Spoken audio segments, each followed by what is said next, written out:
children. அன்பும் பாசமும் எல்லா ஜீவராசிகிட்டையும் காட்டணும். அந்த அன்பே நம்ம சுவாமி கிட்ட பகவான் கிட்ட காட்டும் போது அதுதான் பக்தியானது. அபரிதமான பக்தி பகவான் கிட்ட வச்சிருந்த ஒரு நாயன்மார் பத்தி இன்னைக்கு பார்க்க போறோம். நான் சில க்ளூஸ் எல்லாம் சொல்லிட்டீங்க, கண்டுபிடிக்கிறீங்களான்னு பார்க்கலாம். பஞ்சபூத கஷேத்திரங்கள் தெரியுமா?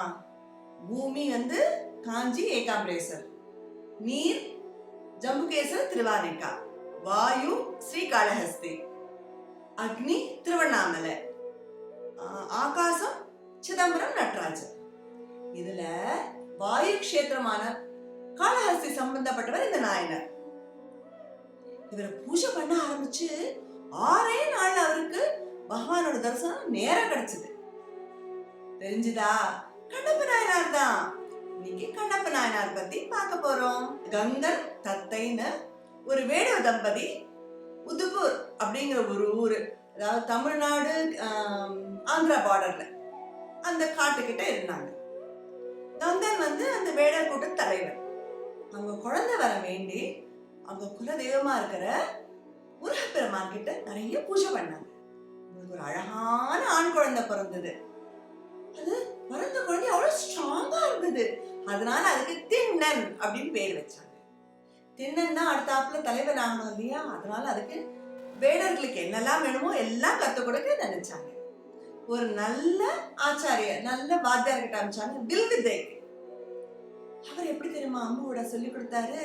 ஒரு மரத்துல ஒரு பறவை பொம்மைய கட்டி விட்டு அதை பார்த்து எப்படி எய்ம் பண்ணணும் அப்படின்னு சொல்லி கொடுத்தாரு. இதை கேட்டா உங்களுக்கு இன்னொரு இன்சிடென்ட் நினைவருமே. மகாபாரதத்துல துரோணாச்சாரியர் கௌரவர்களுக்கும் பாண்டவர்களுக்கும் வில் வித்யா சொல்லி கொடுக்கும் போது என்ன பண்ணாரு? ஒரு மரத்துல ஒரு கிளி பொம்மைய கட்டி விட்டாரு. எல்லாரையும் என்ன தெரியுது உனக்கு? ஒருத்தன் மரத்துல பறவை தெரியுதுன்னா, இன்னொருத்தன் கிளையில ஒரு கிளி கட்டி இருக்குன்னா, நீ போன்னு ஒவ்வொருத்தரையா தள்ளி விட்டார். அப்புறம் வில்லாளி, சிறந்த வில்லாளி அர்ஜுன் என்ன சொன்னா, ஆச்சாரியரே எனக்கு இந்த கிளியோட கண்ணுதான் தெரியுது அப்படின்னா. சோ நம்ம எய்ம், நம்ம கோல் என்னவோ அதுதான் ஃபுல் கான்சென்ட்ரேஷன் இருக்கணும். உங்களுக்கும் திண்ணன் எல்லாம் நல்லா கத்துண்டான். அவனுக்கு ஒரு 16 இயர்ஸ் ஆகும்போது கங்கன் ரிட்டையர் ஆயிட்டான். திண்ணனை அந்த கூட்ட தலைவனை அவன் நல்லா வழி நடத்தி செலுத்திட்டு இருந்தான். திண்ணனை பார்க்கறதுக்கு பக்கத்துல உள்ள வில்லேஜஸ் கூட வருவாங்க. அவங்க வில்லேஜ்ல காட்டு மிருகெல்லாம் ஆடு மாடை அடிக்க வந்துடுதுன்னா இந்த வேடர்களை பார்ப்பாங்க. இவங்களும் தார தம்மட்டையெல்லாம் அடிச்சு அப்படியே வனவிலங்கெல்லாம் அடக்கி வேட்டையாடிடுவாங்க. ஒரு நாள் திண்ணன் வலை வெறிச்சா மிருகத்தை பிடிக்கிறதுக்கு. இந்த வலையில என்ன விழுந்திருக்குன்னு பாக்கிறதுக்கோசம் அவன ஃப்ரெண்டான நாணன் காடனோட அங்க போறான். அதான் ஒரு காட்டு பன்றி அதுல மாட்டி இருந்தது. சரி, ஓகே, இன்னைக்கு நல்ல வேட்டை தானே, அது கிட்ட போய் எடுக்க போவாங்க. அப்ப அந்த பன்றி தன்னோட பல்லால வலைய அறுத்து ஓடிடும். பின்னாடி துரத்துட்டே போவாங்க. இவங்க இது வரைக்கும் காட்டுக்கு போகாத தூரத்துக்குலாம் எங்கேயோ அவங்கள இழுத்துட்டு போயிடும். கடைசியில போய் அது ஒரு மரத்துக்கிட்ட நின்றுடும். அதுக்கு மேல அதுக்கு போக முடியாது. இவங்களும் அம்பு விட்டு அதை கொண்டு விடுவாங்க. இந்த பன்றி பின்னாடியே ஓடி வந்ததுல இவங்களுக்கு ஒரே மூச்சு வாங்கும், தண்ணி தாகமும் பசியும் அப்படியே ஏறிடும். என்ன பண்றதுன்னு யோசிப்பாங்க. சாப்பிடுறதுக்கு என்னமோ அந்த அடிச்சுட்டாங்க இல்லையா, அதை பக்குவப்படுத்தி சாப்பிடலாம். தண்ணிக்கு என்ன பண்றதுன்னு யோசிக்கும் போது பார்த்தா பக்கத்துல ஒரு மலை இருக்கும். அப்ப நாணன் சொல்லுவான், அந்த மலை பக்கத்துல ஒரு சொனை இருக்கு, அங்க தண்ணி இருக்கும் அப்படின்னு. இப்ப காடன் நான் இதை பக்குவப்படுத்தி வைக்கிறேன், நீங்க 2 பேரும் போய் தண்ணியை பிடிச்சிட்டு வாங்க அப்படின்னு சொல்லி அந்த சரின்னு அந்த மலை பக்கமா போவாங்க. போகும்போது பார்த்தா மலை மேல ஒரு கோயில் தெரியும். இப்ப திண்ணன் அங்க என்னதோ கோவில் இருக்கு பாரு இருக்கேன்னு நாணன் கிட்ட பேசுவான். அப்ப நாணன் ஆமா ஆமா, எங்க ஐயா சொல்லுவாரு, மேல குடுமி தேவர் கோயில் இருக்கு, ஒரு வேதியர் தினம் கொஞ்சம் பூவு தண்ணி ஏதோ படைக்கிறதுக்கெல்லாம் எடுத்துட்டு பூஜை பண்ணிட்டு போவாரு. இதை சொன்ன உடனே திண்ணனுக்கு மேல போய் சுவாமியை பார்க்கணும்னு ஒரே ஆசை. வா நம்ம மலை ஏறுவோம் அப்படின்னு நாணனையும் கூப்பிட்டு மலை ஏறிப்போம். மலை ஏற ஏற அவனுக்கு ஒரே சந்தோஷமா இருக்கும். அப்படியே ஒரு லைட்டா போன மாதிரி இருக்கும். மேலே ஏறி போன உடனே அந்த கோவில் கிட்ட போன உடனே நானா வந்தது கூட மறந்து போய் கிடுகிடுன்னு கோவிலுக்கு போயிடுவா. அங்க உள்ள போனா அங்க ஒரு சிவலிங்கம், அழகான சிவலிங்கம் இருக்கும். அதை பார்த்த உடனே போய் அப்படியே கட்டி பிடிச்சுருவான். கட்டி பிடிச்சுன்னு கண்ணுல தார தாரையா தண்ணி வரும். ரொம்ப உணர்ச்சி வசப்பட்டுடுவான். எப்படி தெரியுமா இருக்கும், ஒரு மாடு கண்ணுக்குட்டியை கட்டி வச்சிருந்தது வச்சுக்கோங்க, கண்ணுக்குட்டியை அவுத்து விட்டா நேரா வந்து அது அம்மா முட்டி மோதி எல்லாம் பண்ணுவேன். அந்த மாதிரி இருந்தது பாக்குறதுக்கு. ரொம்ப சந்தோஷப்பட்டான்.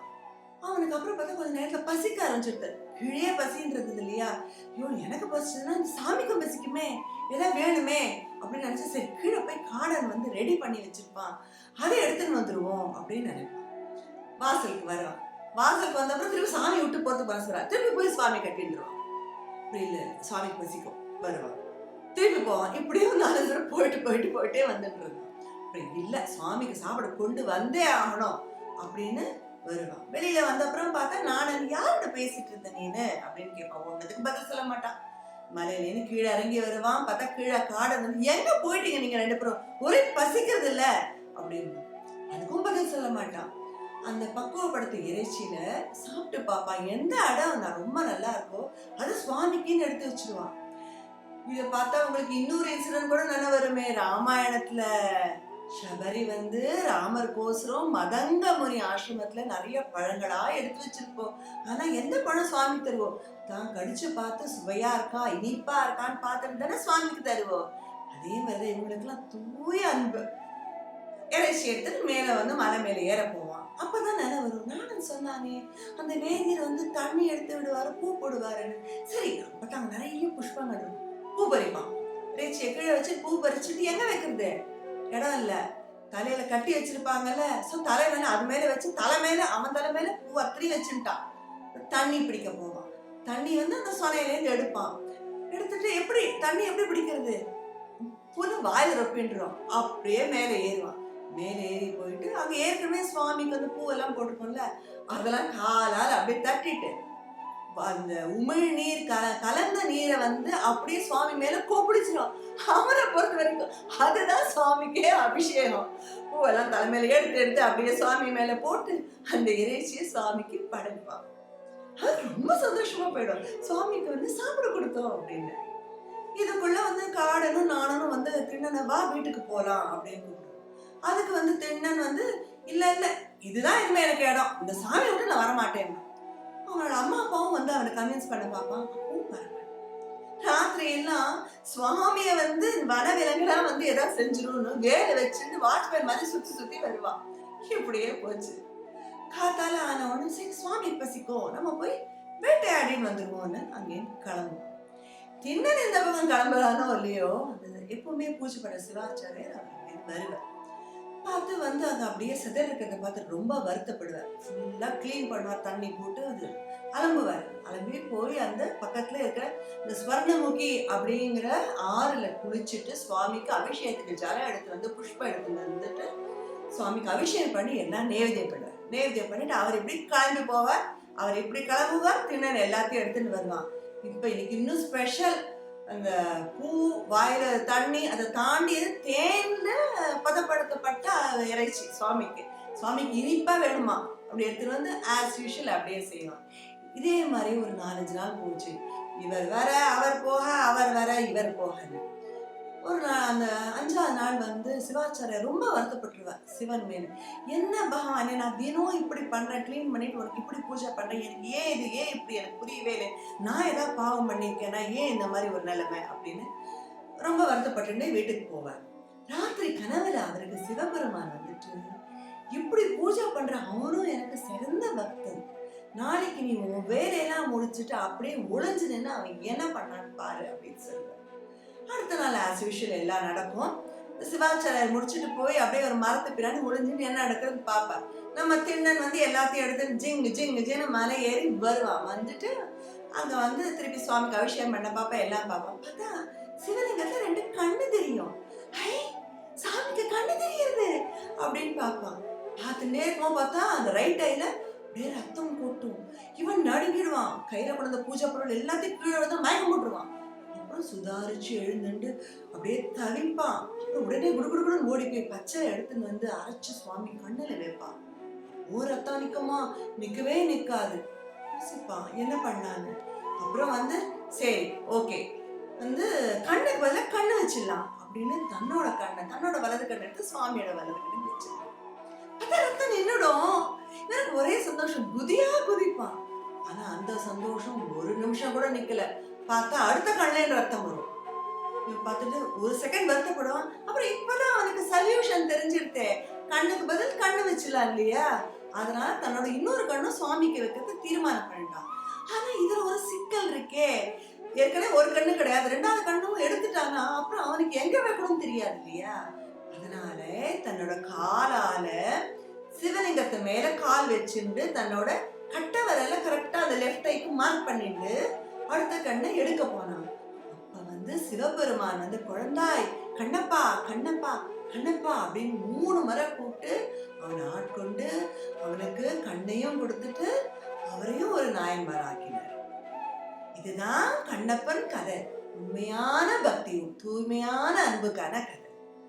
Okay, now it is question time. அந்த சிவாச்சாரியர் வந்து ஜலம் எடுத்துன்னு வருவார் இல்லையா அபிஷேகத்துக்கு, அந்த நதி பேர் என்ன? இந்த வேடர் குலத்து குலதெய்வ சுவாமி பேர் என்ன? நாகன் வந்து அந்த மலை மேல உள்ள சிவன் கோயிலுக்கு சிவனார் பேர் என்னன்னு சொன்னாங்க. இந்த வலையில எந்த மிருகம் மாட்டித்து? Okay, bye for today. Hari Om.